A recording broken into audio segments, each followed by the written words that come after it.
Honorable Chairperson, dear colleagues, ladies and gentlemen, what I am going to do today is to discuss a very brief agenda, and basically it should focus around the challenges that we face in initiating and intensifying insulin for our patients in India. Is there something special with Indian patients with type 2 diabetes? I think indeed we do have certain problems, and the most important issue is that what is written on these slides are generally not internalized by the audience in a conference. They look like mundane statistical figures which we tend to ignore. But I would like to draw your attention to some very important aspects of this particular slide, that the projected rise in the prevalence of diabetes in India for next 25 years will appear as if this is something very hypothetical, designed to inflict upon you that something very grave is going to happen. But let's go back in time. Similar projections were made another 20 years ago, and unfortunately, they happened much earlier than the projected time. So that's very, very serious issue. What we are projecting that this will happen in 2045 is likely to happen in 2040. And more important, when we look at those people who are completely aware of the fact that they have diabetes, and imagine the burden of complications that this entire cohort of known and unknown diabetics are going to face in the future, is absolutely monumental. And that has to be kept in mind if we embark upon treating our patients of diabetes. What is so special about Indian diabetics and the challenges around them? First, as compared with any other part of the world, there is paucity of doctors in India. Another very important issue, that we are a carb-eating country. And the moment you are a carb-eating country, the postprandial hyperglycemia becomes a major challenge. And unless you address both the fasting and the postprandial hyperglycemia, you are unlikely to get to the glycemic target and in the end to prevent the complications of diabetes. Are we talking in hypothetical terms, or we have some substantial data? Let's look at this left-hand corner, lower corner. Every single study that we have conducted in the past has clearly shown us that at the time of starting insulin, we have a very high HbA1c, on average more than 9%. Even the most recent study, the index study, that has also shown that is more than around 8.5%. And therefore, what we need to understand, the current approach towards management, and how can we modify that approach to suit to our Indian patients with type 2 diabetes. If we give a lot of focus on the basal insulin, as you see on the top left-hand corner, then we leave the postprandial hyperglycemia completely unaddressed. If we combine the basal and the bolus in the so-called basal plus, moving on to basal bolus regimen, we are making the insulin regimen extremely complex, very difficult to start by the patient and very difficult to execute by the physician in day-to-day practice. So shall we go back to the premix insulins? Unfortunately, the moment you start premix insulin, the entire life of the patient has to revolve around the insulin injections. That is also unacceptable.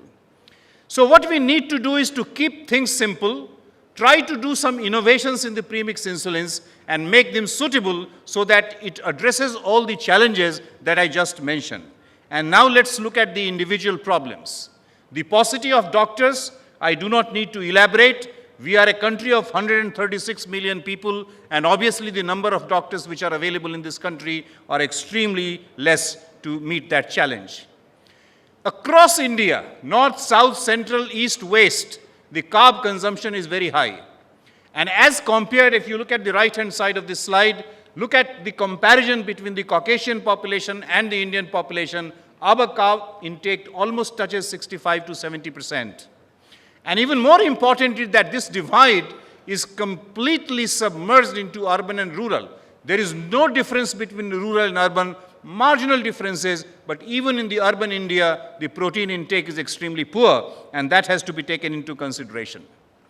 The famous or the infamous Monnier study that we talked so much over the last 15 years actually shows that when you are closer to the target of the HbA1c, the major contribution comes from the PPG, and when you are very high in the target of the HbA1c, the major contribution is from the fasting plasma glucose. But unfortunately for the Indian population, for the Asian population, as you can see on that side, it really doesn't matter whether you are on this end of the spectrum or that end of the spectrum. The contribution from the postprandial hyperglycemia is extremely robust, and therefore that needs to be addressed. And as I mentioned earlier, any study that has been conducted in India clearly shows that with number of oral anti-diabetic drugs, we are not getting our patients to the target, and therefore timely initiation of insulin is vital if we want to get our patient to the target HbA1c. We have 5 or 6 very potent oral anti-diabetic drugs available in our armamentarium. So when 2 or 3 OAD combination fails, we are tempted to use the 4th drug and the 5th drug and the 6th drug. I also do that in my clinical practice. But what do we achieve? We achieve nothing. Marginal differences in few patients. What we need is robust differences in most of the patients, and that is only possible with insulin. And this unfortunate saga over last 20, 25 years that we have been seeing, and a national average of more than 8.5%, more than 9% of A1C at the time of insulin initiation is completely unacceptable. And the unfortunate part of this is that we know that amongst all the anti-diabetic drugs, insulin is the most potent weapon. There is absolutely no confusion about it. This is one agent which will get your patient to the target of HbA1c. You can achieve the target, then you can always downgrade the treatment. You can stop the insulin if other factors are taken due consideration. But we don't do that, and that is called clinical inertia. This morning we heard from Kamlesh Kunti a wonderful lecture on inertia. That's very, very important to address, and that has to be taken into consideration. How can we solve all these issues? I think there are so many things written on this slide, but I always convey this message to the audience that it is the simplicity around the insulin regimen which we should be talking about. The complexity of the insulin regimen drives the physician away, drives the patients away to start insulin and to carry on with the insulin treatment. So our insulin regimen should be simple, the titration algorithm should be simple, the data should be robust to support this entire hypothesis, and then regular follow-up, regular support for the patient is extremely important, then we can achieve our target. We must manage both the components, the fasting and the postprandial hyperglycemia. I do not need to overemphasize. If anybody takes 3 major meals a day, which most of the Indian patients do, then most of the time you are in the postprandial phase. And obviously, you have to target that, particularly in a carb-eating country. So if you target with a basal insulin, very nice control of the fasting plasma glucose if you are using a good basal insulin like insulin glargine or degludec, but the PPG remains unaddressed. If you use a combination insulin, whether a conventional premix insulin or the modern co-formulations, then you target both of them.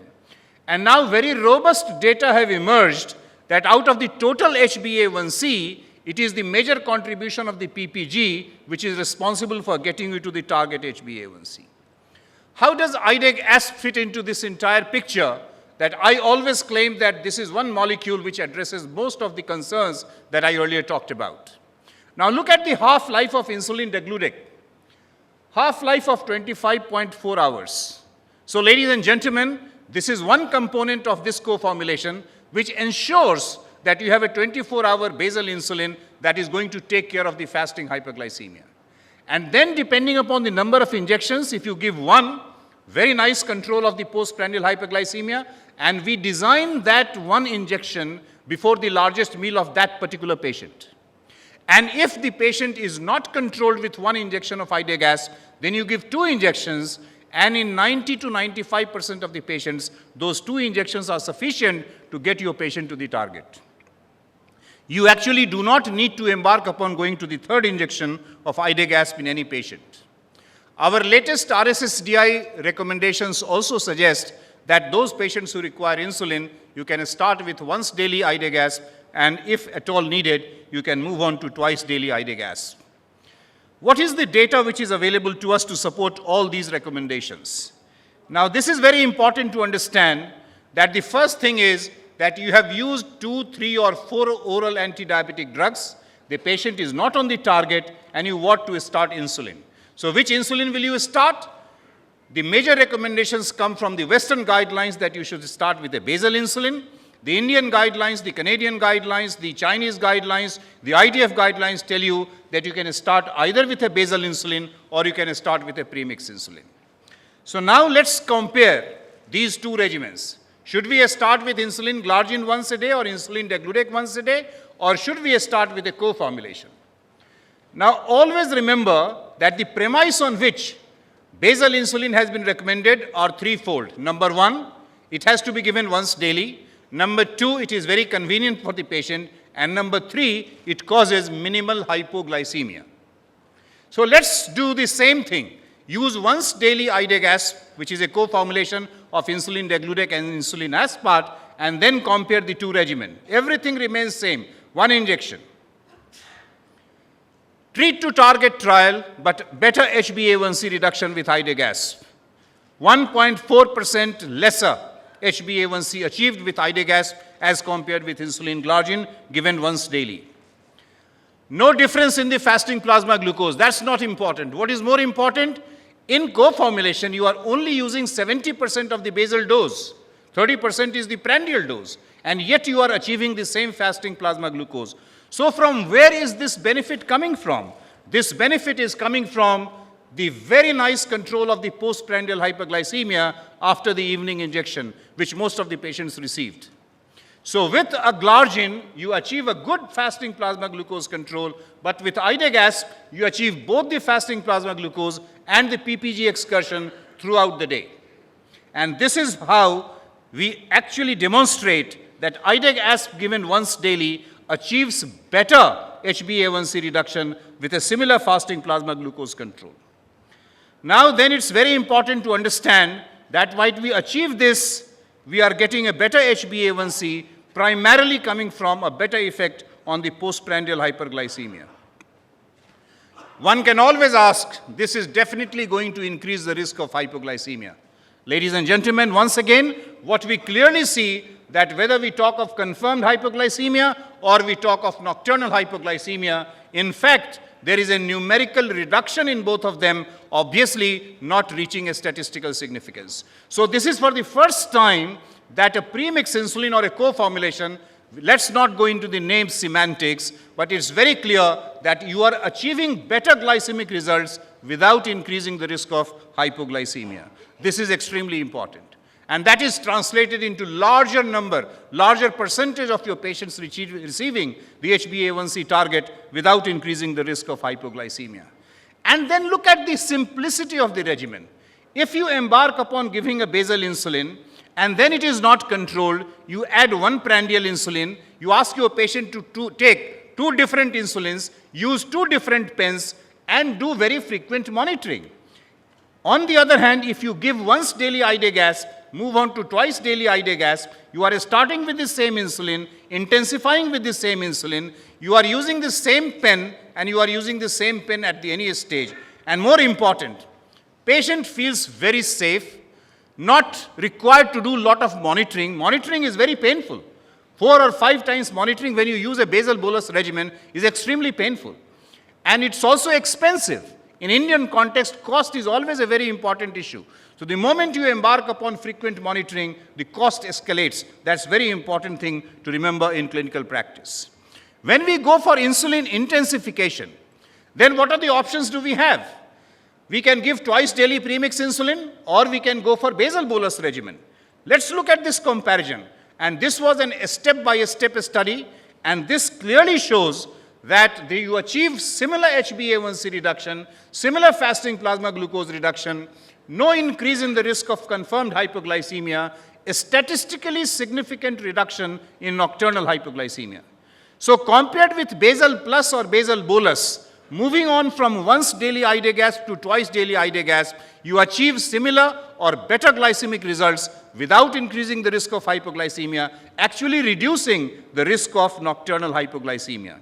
And even more important, When you are using this kind of regime, you are actually reducing the dose of insulin, which is extremely important. Translate that into long-term perspective.